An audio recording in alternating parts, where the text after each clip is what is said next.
हमारी क्लास में आपका स्वागत है। अब तक हम आईएलटीएस स्पीकिंग के रिलेटेड 24 वीडियोस बना चुके हैं, जिनका लिंक आपको डिस्क्रिप्शन में प्लेलिस्ट की फॉर्म में मिल जाएगा। हमारी आज की इस वीडियो में हम सीखेंगे सेल्फ असेसमेंट के बारे में कि जब भी हम आईएलटीएस स्पीकिंग की प्रैक्टिस करते हैं, तब हम अपनी असेसमेंट खुद को हम कैसे चेक कर सकते हैं कि क्या हम सही हैं या नहीं। ये चेक करने के लिए जो सबसे बढ़िया हथियार हमारे पास है, वो है अपनी रिकॉर्डिंग।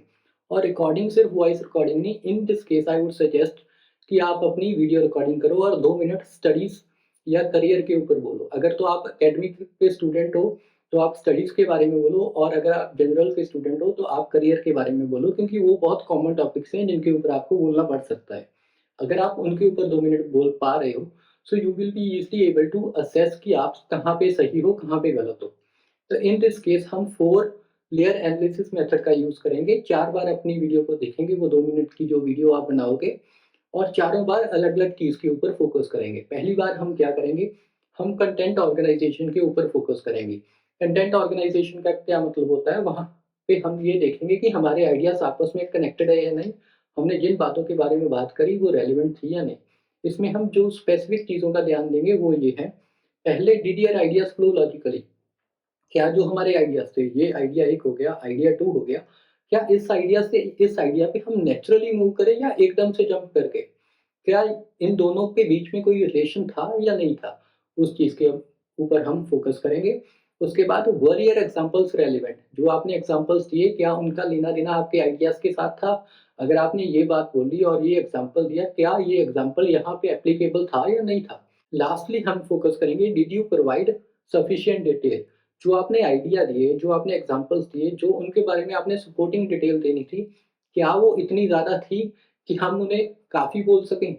अगर हमने काफ़ी डिटेल दी है जितनी हमें देनी चाहिए, तो वो सही है, नहीं तो उसके ऊपर भी आपने इम्प्रूवमेंट करनी है।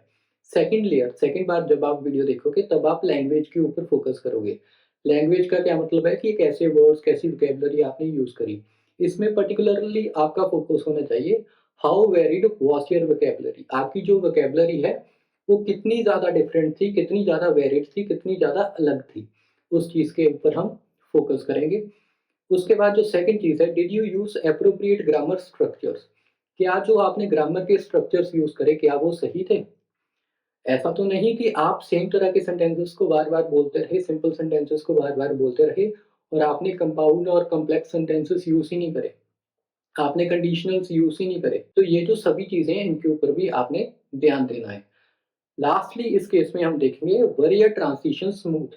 जब आप एक आइडिया से दूसरे आइडिया में गए, क्या आप आराम से गए? ऐसे तो नहीं कि आपने ऐसी लैंग्वेज यूज़ करी जिसने दोनों आइडियाज़ का कनेक्शन ही तोड़ दिया। ऐसे वर्ड्स, ऐसे फ्रेजेस, ऐसे सेंटेंसेस आपको यूज़ करने हैं कि इस आइडिया से इस आइडिया हम स्मूथली जा सकें। थर्ड लेयर में हम देखेंगे डिलीवरी। डिलीवरी का क्या मतलब है कि जो हमने बोला, क्या वो क्लियरली बोला? क्या अगले बंदे को वो समझ आएगा या नहीं? वो डिलीवरी होती है। जैसे एक बॉलर डिलीवरी कराता है, फेंकता है बॉल, वैसे ही हम भी डिलीवरी देते हैं अपनी आवाज़ के साथ, अपनी स्पीच के साथ। वो डिलीवरी के ऊपर हम फ़ोकस करेंगे। इसमें हमने क्या देखना है? पहली चीज़, how natural was your speaking pace? आपकी स्पीकिंग की पेस, जैसे एक बॉलर की पेस होती है, स्पीड होती है, आपकी स्पीकिंग की जो पेस थी, वो सही थी या नहीं सही थी? आप बहुत जल्दी तो नहीं बोल रहे थे, आप बहुत धीरे तो नहीं बोल रहे थे, जो नेचुरली हमें बोलना चाहिए जिस पेस के ऊपर, क्या आप उस पेस के ऊपर बोल रहे थे या नहीं बोल रहे थे? इस चीज़ का आपने ख्याल रखना है। Did your voice maintain appropriate volume? क्या आप बहुत ऊँचा या बहुत हल्के लेवल पे तो नहीं ना बोल रहे थे? ऐसा तो नहीं कि आप बहुत ज़्यादा लाउड थे या कम लाउड थे? तो उस चीज़ के ऊपर भी आपने ध्यान रखना है कि आपकी जो बात कही गई है, वो अगले बंदे को आसानी से सुननी चाहिए। Lastly, was your intonation engaging? Intonation का मतलब क्या होता है कि आप एक वर्ड के अंदर, एक सेंटेंस के ऊपर कहाँ पर फ़ोकस करते हैं। जैसे मैंने ये सेंटेंस बोला, तो मैंने कहा कहाँ पर, इसके ऊपर मैंने ज़्यादा फ़ोकस करा, ज़्यादा स्ट्रेस दी, because I wanted to emphasise. मैं इस चीज़ पे आपका ध्यान लेके आना चाहता था कि कहाँ पे फ़ोकस करते हैं, वो चीज़ इम्पोर्टेंट है। इसे ही इंटोनेशन बोलते हैं और इसके ऊपर आपने ध्यान देना है कि आपकी इंटोनेशन सही है या नहीं, आप पूरे सेंटेंसेस फ्लैट वॉइस में तो नहीं ना बोल रहे। तो ये चीज़ हम देखेंगे। लास्टली जो फोर्थ लेयर है, वो है हमारी बॉडी लैंग्वेज। बॉडी लैंग्वेज में क्या होता है कि आपने देखना है कि आपकी बॉडी लैंग्वेज सही है या नहीं है। इसमें आप देखोगे कि how was your eye contact? क्या आपने आई कॉन्टैक्ट सही रखा 70% ऑफ द टाइम? क्या आपका आई कॉन्टैक्ट था कैमरा के साथ या नहीं था? Because talking to camera is like talking to another person.